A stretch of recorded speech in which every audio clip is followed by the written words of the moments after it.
بسم اللہ الرحمن الرحیم۔ رسول اللہ صلی اللہ علیہ وآلہ وسلم نے فرمایا کہ پہلے زمانے میں ایک بادشاہ تھا، اس کے ہاں ایک جادوگر تھا۔ جب جادوگر برا ہوا تو اس نے کہا کہ میں اب برا ہو گیا ہوں اور میری موت کا وقت قریب آ رہا ہے، مجھے کوئی بچہ سونپ دو، میں اسے جادو سکھا دوں۔ چنانچہ ایک ذہین لڑکے کو وہ تعلیم دینے لگا۔ لڑکا اس کے ہاں جاتا تو راستے میں ایک راہب کا گھر پڑتا جہاں وہ عبادت میں مشغول ہوتا۔ یہ بھی وہاں کھڑا ہو جاتا اور اس کے طریقہ عبادت کو دیکھتا۔ آتے جاتے یہاں رک جایا کرتا تھا۔ جادوگر بھی مارتا اور باپ بھی، کیونکہ وہاں دیر سے پہنچتا تھا اور یہاں بھی دیر سے آتا۔ ایک دن بچے نے راہب کے سامنے یہ شکایت کی۔ راہب نے کہا، جب جادوگر تم سے پوچھے کہ کیوں دیر ہو گئی تو کہنا کہ گھر والوں نے روک لیا تھا، اور جب گھر والے بگڑے تو کہنا کہ جادوگر نے روک لیا تھا۔ یوں ہی ایک زمانہ گزر گیا۔ ایک طرف تو وہ جادوگر جادو سیکھتا تھا اور دوسری طرف اللہ کا کلام سیکھتا تھا۔ ایک دن یہ دیکھا ہے کہ راستے میں ایک زبردست خوفناک سانپ پڑا ہے جس نے لوگوں کی آمد و رفت بند کر رکھی ہے۔ ادھر والے ادھر اور ادھر والے ادھر ہیں اور سب لوگ ادھر ادھر پریشان کھڑے ہیں۔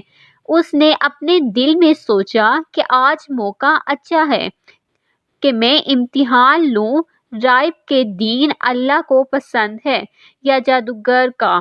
اس نے ایک پتھر اٹھا کر یہ کہا، اس کی طرف پھینکا، اے اللہ، اگر تیرے نزدیک راہب کا دین جادوگر کی تعلیم سے زیادہ محبوب ہے تو اس جانور کو اس پتھر سے ہلاک کر دے تاکہ لوگوں کو اس بلا سے نجات مل جائے۔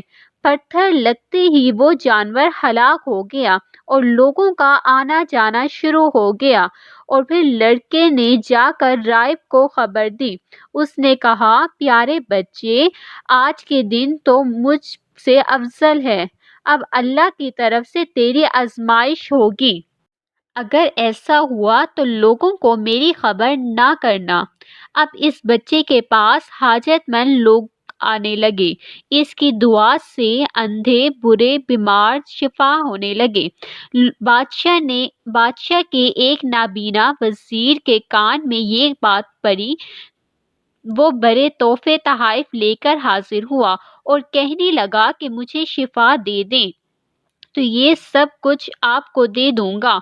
اس نے کہا کہ شفا میرے ہاتھ میں نہیں، میں تو کسی کو شفا نہیں دے سکتا۔ شفا دینے والا اللہ واحد لا شریک ہے، اگر تو اس پر ایمان لانے کا وعدہ کرے تو میں دعا کروں۔ اس نے اقرار کیا۔ بچے نے اس کے لیے دعا کی، اللہ نے اسے شفا دے دی۔ وہ بادشاہ کے دربار میں آیا اور جس طرح اندھا ہونے سے پہلے کام کرتا تھا اسی طرح کام کرنے لگا۔ اس کی آنکھیں بالکل روشن تھیں۔ بادشاہ نے اس سے پوچھا، تجھے آنکھیں کس نے دی؟ اس نے کہا، میرے رب نے۔ بادشاہ نے کہا، ہاں، یعنی میں نے دی ہیں۔ وزیر نے کہا، نہیں نہیں، میرا اور تیرا رب اللہ ہے۔ بادشاہ نے اس کی مار پیٹ شروع کر دی اور طرح طرح کی تکلیفیں دی اور پوچھنے لگا، تجھے یہ تعلیم کس نے دی ہے؟ آخر کس نے تجھے بتایا ہے؟ اس بچے کے ہاتھ پر اسلام قبول کیا۔ اس نے اسے بلایا اور کہا کہ اب تم جادو میں کامل ہو گئے ہو، اندھوں کو دیکھتا اور بیماروں کو تندرست کرتے ہو۔ میں کسی کو شفا نہیں دے سکتا، نہ جادوگر ہوں، شفا اللہ کے ہاتھ میں ہے۔ وہ کہنے لگا، اللہ تو میں ہی ہوں۔ اس نے کہا، ہرگز نہیں۔ بادشاہ نے کہا، تو پھر میرے سوا کسی اور کو رب مانتا ہے؟ تو اس نے کہا، میرا اور تیرا رب اللہ ہے۔ اس نے اب اس بچے کو طرح طرح کی سزائیں دینی شروع کر دی، یہاں تک کہ راہب کو پتہ لگا اور رائب کو بلا کر کہا کہ اسلام کو چھوڑ دے۔ اس نے انکار کر دیا تو بادشاہ نے اسے آرے سے چروا دیا۔ پھر اس نوجوان سے کہا کہ تو بھی دین اسلام سے پھر جا۔ اس نے بھی انکار کر دیا تو بادشاہ نے اپنے سپاہیوں کو حکم دیا کہ اسے فلاں پہاڑ کی چوٹی پر لے جاؤ، وہاں پہنچ کر بھی اگر دین سے باز نہ آئے تو اچھا تو اسے نیچے گرا دینا، پہاڑ کی چوٹی سے نیچے گرا دینا۔ جب یہ وہاں پہنچے تو اس نے اللہ سے دعا کی، اے اللہ، جس طرح تو چاہے مجھے اس سے نجات دے۔ اس دعا کے ساتھ ہی پہاڑ ہلا اور سب سپاہی لڑک گئے، صرف وہی بچہ بچا۔ وہاں سے وہ بادشاہ کے پاس گیا۔ بادشاہ نے کہا، یہ کیا ہوا؟ میرے سپاہی کہاں ہیں؟ بچے نے کہا، اللہ نے مجھے بچا لیا ہے، وہ سب ہلاک ہو گئے۔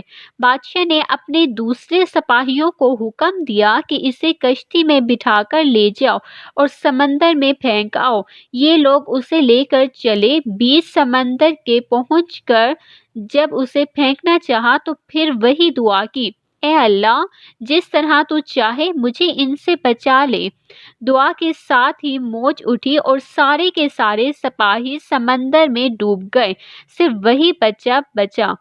پھر وہ بادشاہ کے پاس آیا اور کہنے لگا، میرے رب نے مجھے بچا لیا، اور اے بادشاہ، تو چاہے کتنی تدبیریں بھی کر لے تو مجھے نہیں ہلاک کر سکتا۔ صرف ایک صورت ہے، جس طرح میں کہوں اگر تو اس طرح کرے تو میری جان نکل سکتی ہے۔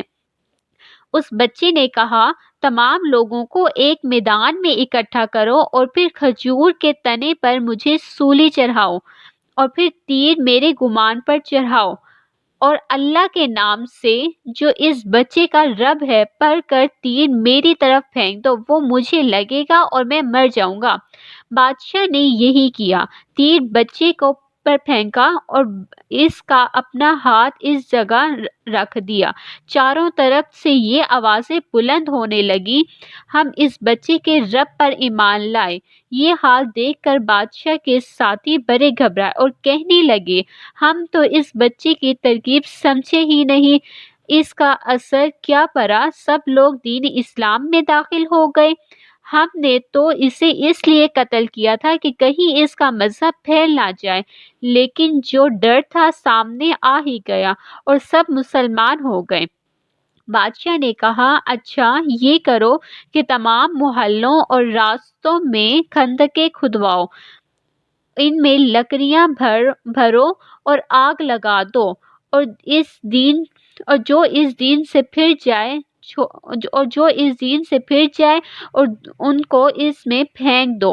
مسلمانوں نے صبر اور سہارے کے ساتھ آگ میں جلنا منظور کیا اور اس میں کودنے لگے۔ البتہ ایک عورت جس کی گود میں دودھ پیتا چھوٹا سا بچہ تھا، وہ ہچکچائی تو اس بچے کو اللہ نے بولنے کی طاقت دی۔ اس نے کہا، ماں، کیا کر رہی ہو؟ تم حق پر ہو، صبر کرو اور اس میں کود پڑو۔ اگر آپ کو ہماری ویڈیو اچھی لگے تو آپ سبسکرائب اور لائک کر دیں اور بیل آئیکن کے بٹن پر کلک کریں تاکہ آنے والی ہر ویڈیو آپ تک پہنچ جائے۔